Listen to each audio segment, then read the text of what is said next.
escudriñando cada día las Escrituras para ver si estas cosas eran así. Hechos 17:11. Con ustedes, el hermano Fabio. Escribe al ángel de la iglesia de Éfeso. Apocalipsis 2:1. ¿Quién era el ángel de la iglesia de Éfeso? Lo sabremos en unos momentos.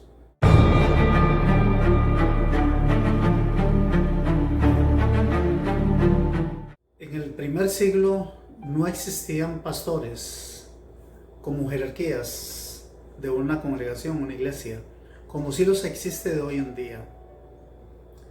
Los ministros no eran nombrados por nombramiento de estudio o titulados como hoy en día. Hoy día, quien no saca un título no puede ser pastor. Dice Gálatas 2:9. Al reconocer la gracia que se me ha sido dado, Jacob, Pedro y Juan eran reconocidos o eran considerados como columnas. Estos tres eran considerados, eran tenidos como columnas de la iglesia de Jerusalén. En este caso, si el mensaje del ángel hubiera sido para el ángel de la iglesia de Jerusalén, hubiera dicho: di a los ángeles de la iglesia de Jerusalén. Pero como no era específicamente para un individuo, una persona, entonces el texto quiere decir otra cosa. Y lo que nosotros debemos de analizar, qué es lo que quiere decir el texto. La carta de Apocalipsis, el Apocalipsis fue escrito entre el año 90-95. Era común. Para entonces en Éfeso no existía un obispo. ¿Por qué? Porque la iglesia estaba huyendo de la persecución romana. No fue sino hasta el siglo II y siglo III cuando comenzó Polícrates, siglo II y siglo III, cuando Polícrates fue obispo de Éfeso. Pero para cuando se escribió la carta a la iglesia de Éfeso, todavía el ser tenido a Polícrates como obispo de la iglesia estaba en la caparazón de una tortura. El mismo caso es para las 7 iglesias. Cuando el ángel dice: escribe al ángel de la iglesia, por ejemplo, la de Esmirna, la de Tiatira, la de la Odisea, la de Pérgamo, todas las iglesias escribe al ángel. Y no significa que se escribiera a un pastor como se cree hoy en día.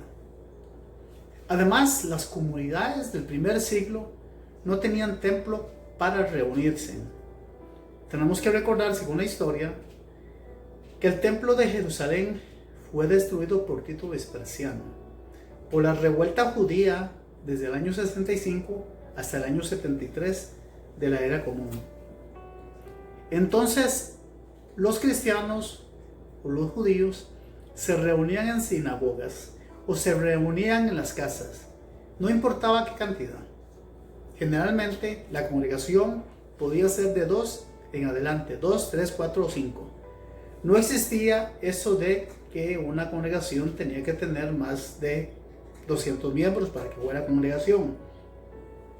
La iglesia podía ser formada de 2 personas, porque Jesús lo dejó claramente dicho: donde hayan 2 o 3 reunidos en mi nombre, ahí estaré. Entonces, los primeros creyentes, que por cierto fueron muy martirizados, que por cierto no existían cabezas de grupos,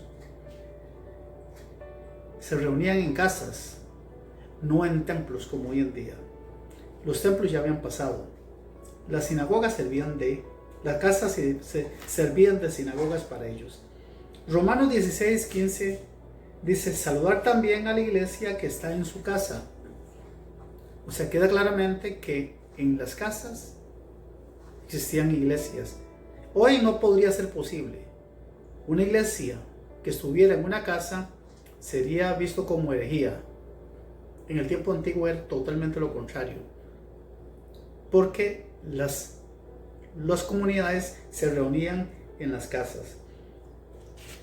Y esto era así, como indico, porque en el año 65 más o menos, los judíos comenzaron la revuelta contra Roma, queriendo ser liberados de Tito Vespasiano, que destruyó el templo.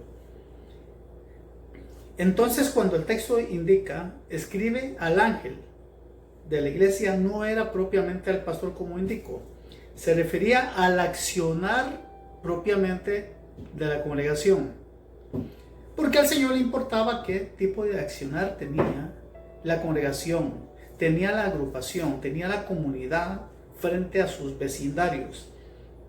Entonces, escribe al ángel de la iglesia, específicamente a toda la congregación. Para el primer siglo no era como en la actualidad, que se toma por iglesia a una comunidad como por ejemplo la Nazareno, como por ejemplo los pentecostales, como por ejemplo los menonitas, los bautistas. No existía ese divisionismo que existe hoy en día. Iglesia era toda general. Entonces cuando decía escribe al ángel, no existía aquel grupo de gente que era un mensaje específicamente para ellos, sino era para todos en conjunto, para todas las casas, para todas las reuniones de Éfeso, y así de Esmirna, y así de Pérgamo, y todas las iglesias de Asia Menor. Las congregaciones se tomaban en cuenta el total, así como dice 1 Corintios 12:12, porque así como el cuerpo es uno y tiene muchos miembros, el cuerpo es uno y tiene muchas iglesias, muchas casas, la gente se reúne en casas o en sinagogas, son muchos, pero todos los miembros del cuerpo, aunque sean muchos, constituyen un solo cuerpo, así también es Cristo. Hoy en día esto es imposible, porque cada congregación, cada agrupación cristiana cree tener una patente de la verdad, y que ese líder cristiano, pastor, como quiera que se llame, es el dueño de esa comunidad. Y si vas de una comunidad a otra, te llaman rebelde o cabra, oveja brincona. Estas ideas no existían en el primer siglo, porque no existía este tipo de competencias de quién tiene más que otro y quién puede vivir más holgado que otro. Así también la iglesia como comunidad son santos todos, y todos los santos, como dice por ejemplo Apocalipsis 19:8, y ella fue la que se concedió que se vistiera de lino fino y resplandeciente y limpio, porque son las acciones justas de los santos. Es el Espíritu, es el ángel que tiene en la iglesia las acciones.